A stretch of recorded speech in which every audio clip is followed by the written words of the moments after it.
Merhaba arkadaşlar. Ören Hanım YouTube kanalıma hoş geldiniz. Bugün size tığ işi çok hoş, çok güzel. Tam çeyizlik diyebileceğimiz bayan yelek modeli anlatacağım. Etol şal da yapabilirsiniz arkadaşlar. Çok yakışır, çok güzel olur diye düşünüyorum. İstek üzerine yapacağım arkadaşlar. Bana bayan yeleği modeli olarak gönderdiler. Yelek de harikaydı arkadaşlar. Kesinlikle tavsiye ederim. Ben kamera arkasında büyük bir parça başladım arkadaşlar. İsterseniz yaka koltuk kesiminde ayrıyeten anlatabilirim. Yorum kısmına yazmanız yeterli. İp olarak böyle kibar dursun diye angora iple öreceğim. Tığ olarak da 3 numara tığ kullanacağım. Hazırsanız şöyle ipimi kenara alayım. Evet, hadi bakalım başlayalım. Bismillahirrahmanirrahim. İlk önce 2 tane zincir çekiyorum. Örümcek yapacağız arkadaşlar. Bu ilk başlarkenki örümceklerimizin boyunu biraz uzun tutalım. Şöyle bir örümcek yaptım.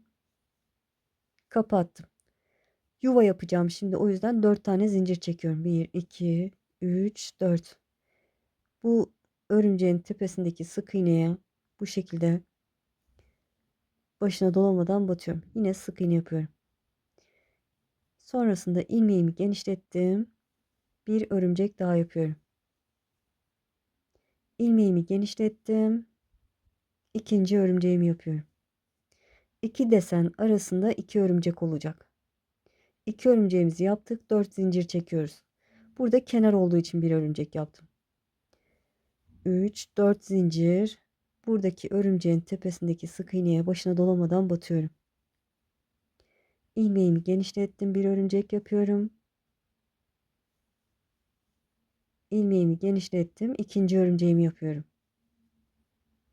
4 zincir. Bu örümceğin tepesindeki sık iğneye başına dolamadan batıyorum. Bir örümcek.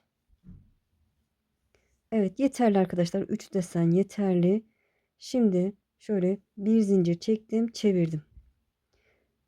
Çevirdim. Bu örümceğin tepesine bir tane sık iğne yapıyorum ki sabitlensin. Tığıma doladım. Buradaki 4 zincir çektiğim yuvaya bir dolayıp ilk önce tek, sonra 2, sonra 2 çektiğim trabzan yaptım. 3 zincir çekiyorum. Trabzanın, bakın, trabzanla örümcek arasındaki boşluğa başına dolamadan batıyorum. Pipirik yaptık. Tığıma doladım. Aynı yuvaya yine bir dolayıp 3 defa da çektiğim trabzan. 3 zincir. Böyle trabzanın tepesine de batabilirsiniz. Buradaki boşluğa batıyorum. Böyle daha güzel duruyor. Tığıma doladım.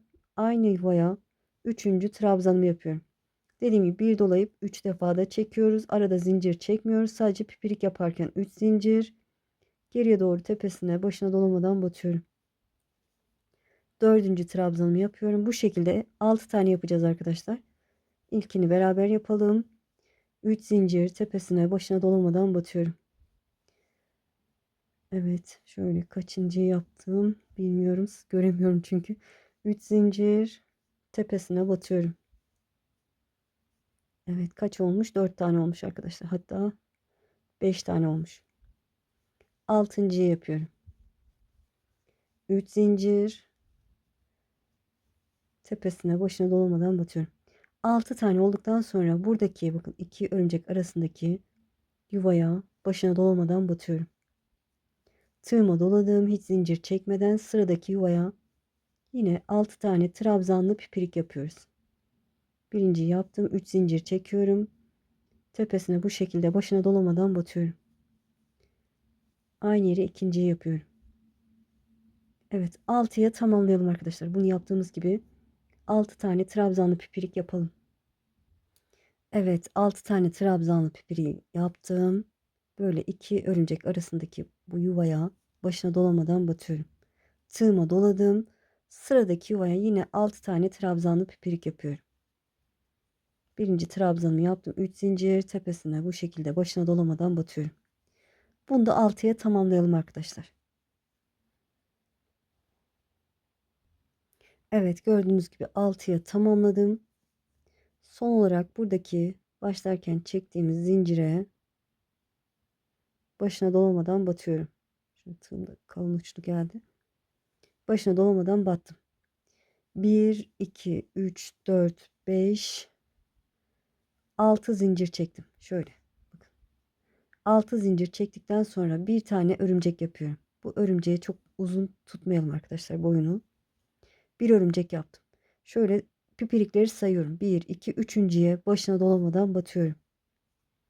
4 zincir. Bir sonraki çiçeğin yuvasını yapıyoruz. Sıradaki pipireye başına dolamadan batıyorum.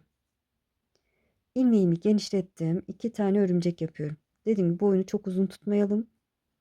Birinciyi yaptım. Şimdi ikinciyi yapıyorum.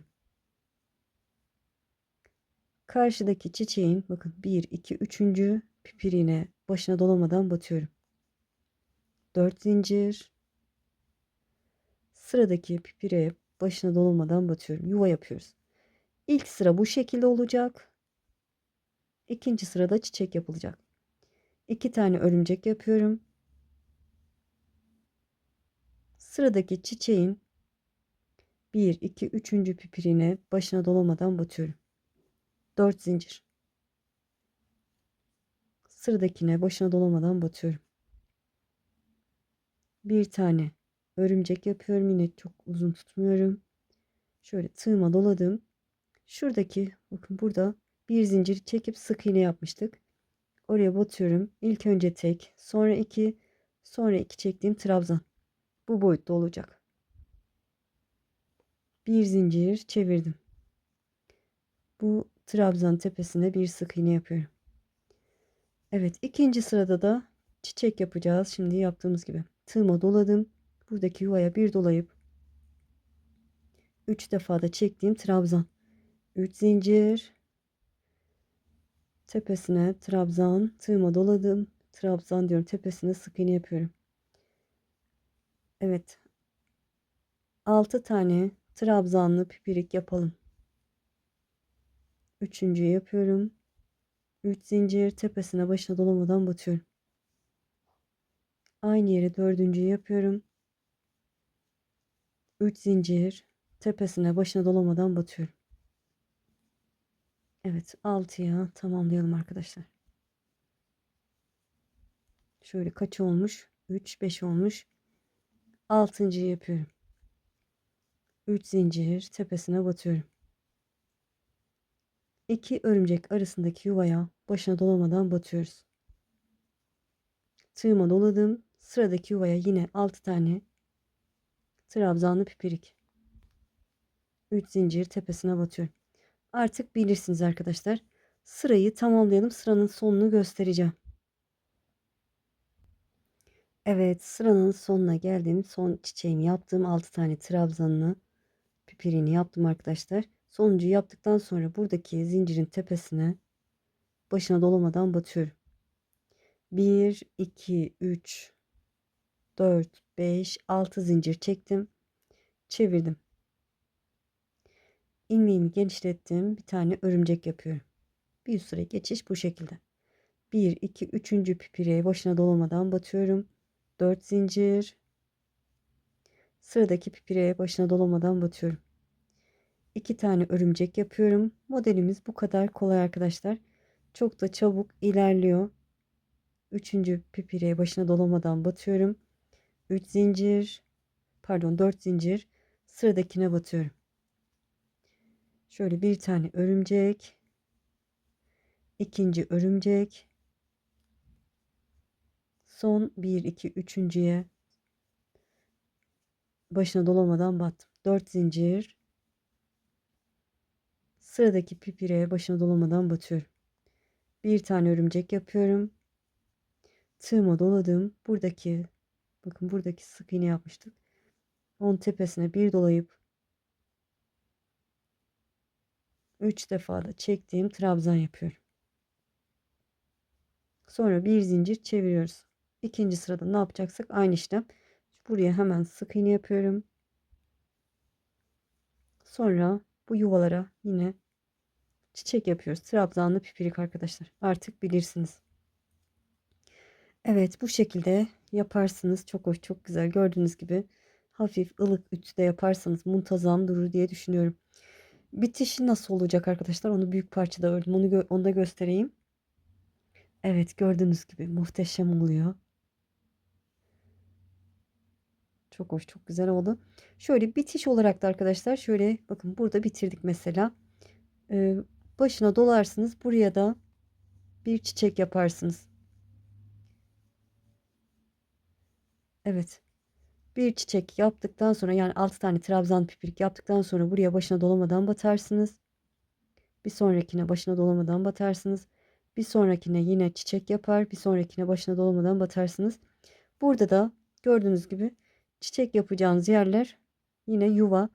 Burada da tam bütün çiçek olacak. Bunlar yarım, bu en altta tam çiçek olur arkadaşlar. Böyle çok hoş, muhteşem gördüğünüz gibi. Ben çok beğendim arkadaşlar. Böyle beni izleyerek yaptığınız için çok çok teşekkür ederim.